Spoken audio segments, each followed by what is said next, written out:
Bueno, ahora vamos a ver lo que son los bucles. Mm, Anteriormente lo que habíamos visto eran maneras de poder controlar el flujo del programa, en cuyo caso habíamos visto lo que eran los condicionales, que eran fragmentos de código que se ejecutaban o no se ejecutaban dependiendo de una condición. Ahora tenemos lo que son los bucles, otra estructura que también nos ayuda a controlar el flujo del programa. En concreto, los bucles son fragmentos de código que, dependiendo las condiciones, se ejecutan un número de veces, ya sea determinada o indeterminada. Esto quiere decir que hay bucles que se ejecutan cierto número de veces y hay otros que en realidad nunca sabes si se van a ejecutar. Por ejemplo, este, supongamos, bueno, no supongamos.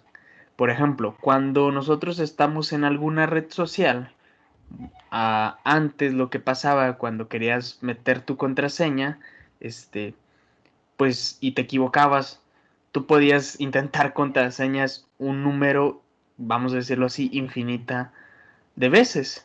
Y eso era un bucle. El mismo programa hacía un bucle para que tú pudieras seguir metiendo contraseñas. Actualmente ya no ocurre con esa facilidad. Ya llega un punto en que el bucle es determinado, es decir, intentas meter una contraseña cierto número de veces, no sé, por ejemplo 5, y el programa ya te dice, oye, este eres tú, o por qué no te sabes la contraseña, ¿no? Y lo mismo ocurre con los celulares, lo intentas ciertas veces y pues si no le atinas ya no se puede, ¿no? Pero en esencia lo que hacen esos programas es un bucle, es repetir algo de manera, ya sea de manera determinada o indeterminada. Que como les digo, actualmente pues ya es de manera determinada, este, porque antes podías intentarlo muchas veces y no pasaba nada. Y no pasaba nada. Pero bueno, la estructura de lo que es el bucle, vamos a suponer que tenemos este bloque de instrucciones, estas instrucciones, este código, o como mejor se le conoce, un pseudocódigo, donde tenemos instrucciones, comandos, lo que sea, y como les llegué a comentar la clase pasada, el código se ejecuta siempre de arriba hacia abajo, siempre. Entonces, tenemos una instrucción, tenemos otra instrucción, y luego supongamos que tenemos un código, un bloque de código. Y ese bloque a lo mejor queremos repetirlo tantas veces como se nos ocurra. Por X o Y razón, ahorita no me interesa la razón, pero quiero repetir ese bloque de código. Entonces, lo primero que podrías pensar es que podríamos copiar y pegar ese bloque de código las veces que lo necesitemos. Pero esto se vuelve bastante ineficiente, ¿no? Imaginemos, bueno, si por ejemplo ese bloque lo vas a repetir 3 veces, ok, dices, bueno, lo copio y pego 3 veces, ok, pero imagínate que lo tengas que hacer 1000 veces o 100.000 veces, pues ahí no vas a estar copiando y pegando 100.000 veces, sería algo muy ineficiente, les digo, se volvería ya ahora sí ilegible el código. Por lo que para eso están los bucles. Esos bucles, cuando tenemos un bloque de código que queremos repetir, lo que pasa es que inicia el programa desde la parte de arriba y va ejecutando instrucción hacia abajo, la siguiente instrucción, y llega a este bucle. En esta manera se ejecuta una y otra vez. Y aquí, como les comenté, estamos controlando el flujo del programa porque ya no va de arriba hacia abajo. Por un momento vuelve a ir hacia arriba y luego hacia abajo, arriba y hacia abajo, así como se ve con este diagrama.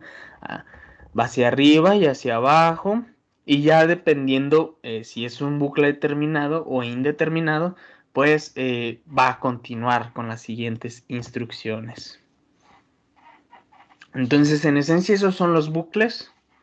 Son fragmentos de código que podemos repetir ya sea de manera determinada o indeterminada.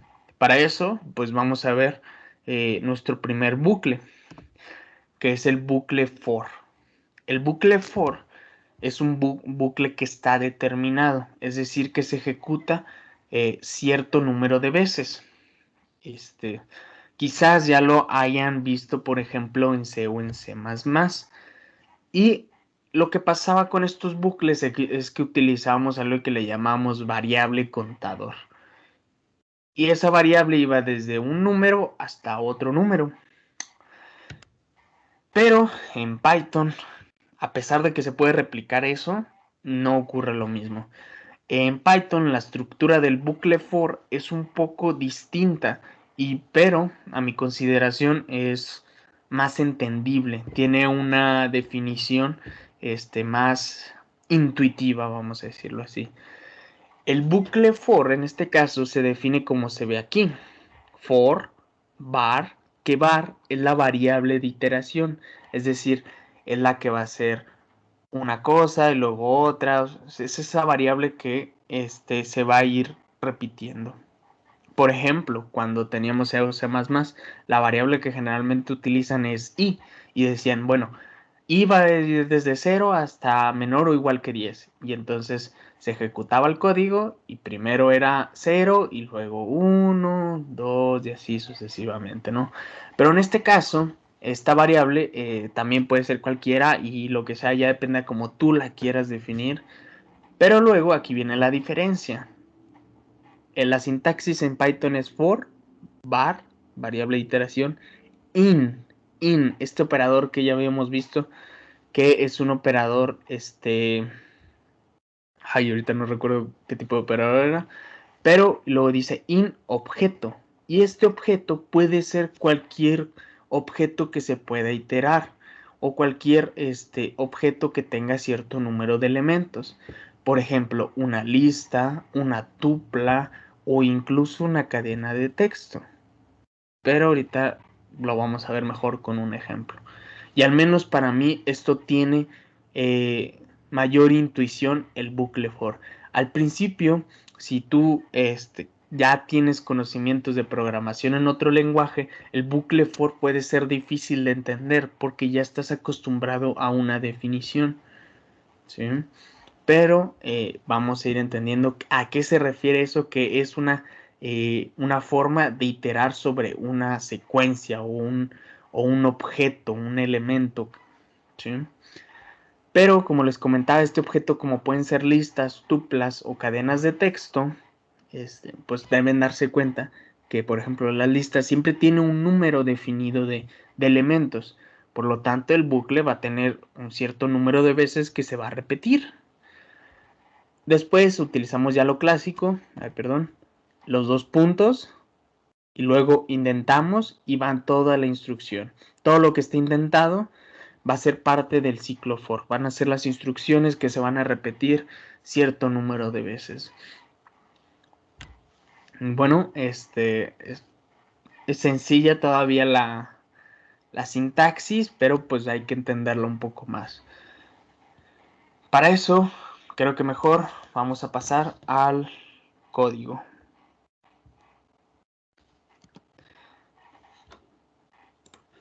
Yo ya tengo aquí abierta un archivo de Spider que ustedes también pueden abrir. En este caso le puse buclefor.py y pues vamos a iniciar a programar.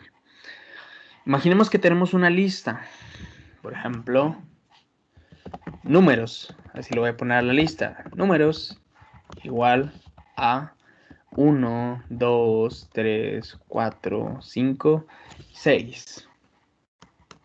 Esta lista pues es una lista sencilla porque solamente contiene números, pero recuerden que puede contener cualquier tipo de dato. E imaginemos que queremos recorrer esta lista. For, para eso vamos a utilizar el for. ¿Por qué? Porque la lista tiene un número determinado de elementos.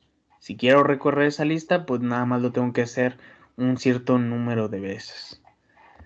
Utilizamos el for y luego cualquier variable que se me ocurra, pero va a ser la variable que va a iterar. Por ejemplo, i. Y luego in, ¿en dónde quiero iterar? Pues en la lista números. Y después, al dar Enter, ya se nos indenta el código. Y lo que únicamente que voy a hacer va a ser imprimir I. ¿Y qué va a pasar aquí? Bueno, lo que va a pasar es que I, cada vez que entra al bucle, va a ser un elemento de la lista de números. Es decir, al principio I va a ser el primer elemento, 1. Y luego, cuando se vuelva a repetir el código, va a ser 2. Cuando vuelva a ser el bucle, va a ser 3. Y así sucesivamente hasta el último elemento. ¿Ok? Entonces, como les digo, el bucle for al menos para mí tiene una idea, una definición un poquito más intuitiva, ya que recorre secuencias que están determinadas. En este caso es una lista. Estoy recorriendo una lista de números, pero también puedo recorrer una lista de palabras y ahorita lo vamos a ver.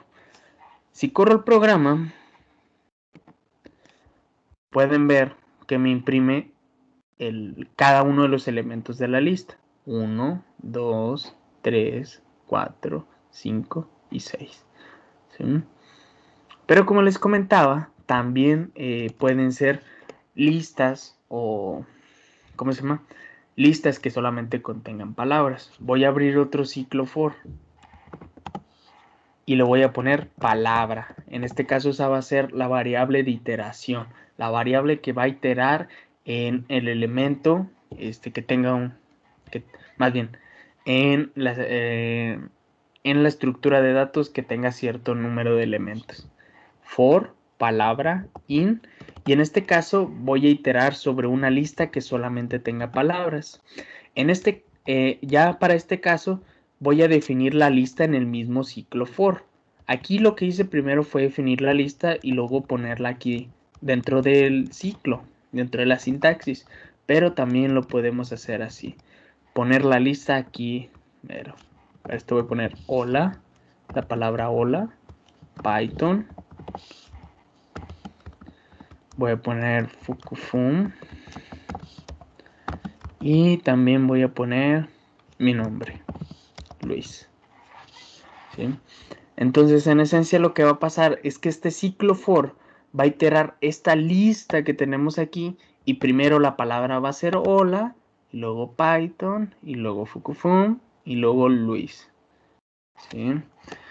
El ciclo for siempre itera por objetos que tienen un cierto número de elementos, que pueden ser listas, tuplas o cadena de caracteres. Nuevamente voy a imprimir esa variable de iteración, esa variable que va a estar iterando sobre la lista, que va a ser la palabra.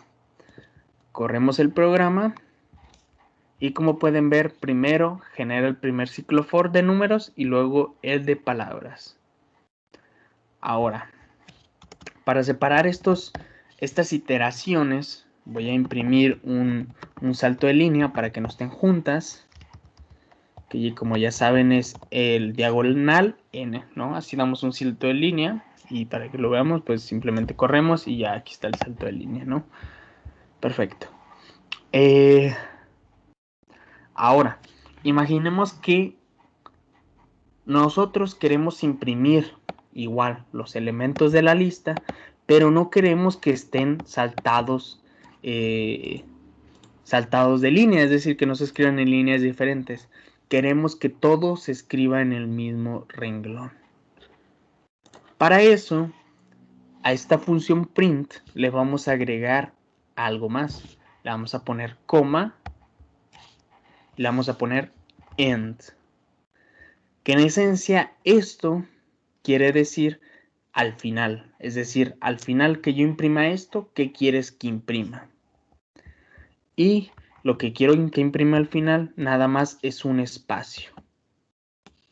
Lo que va a pasar es que cada palabra, cada vez que el ciclo for itere, cada palabra va a estar separada por un espacio y ya no va a estar separada por un salto de línea.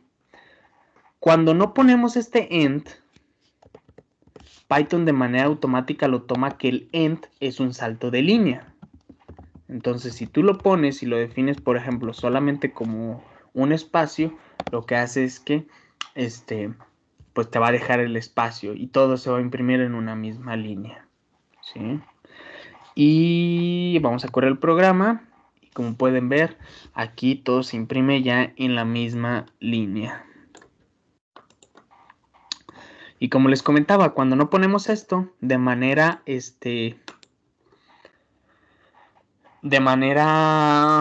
natural, vamos a decirlo así, o de manera predeterminada, perdón, de manera predeterminada, Python ya toma que este end es un salto de línea. Por eso cuando no ponemos nada, simplemente se salta a la siguiente línea como en el primer caso. Ok. Y bueno, en esencia este es el ciclo for. Es un ciclo que itera sobre ciertos objetos que tienen un cierto número de elementos. Y esto se debe que, pues, porque son cosas que tienen un número terminado, ¿no? Ciclo for al final de cuentas es un bucle determinado.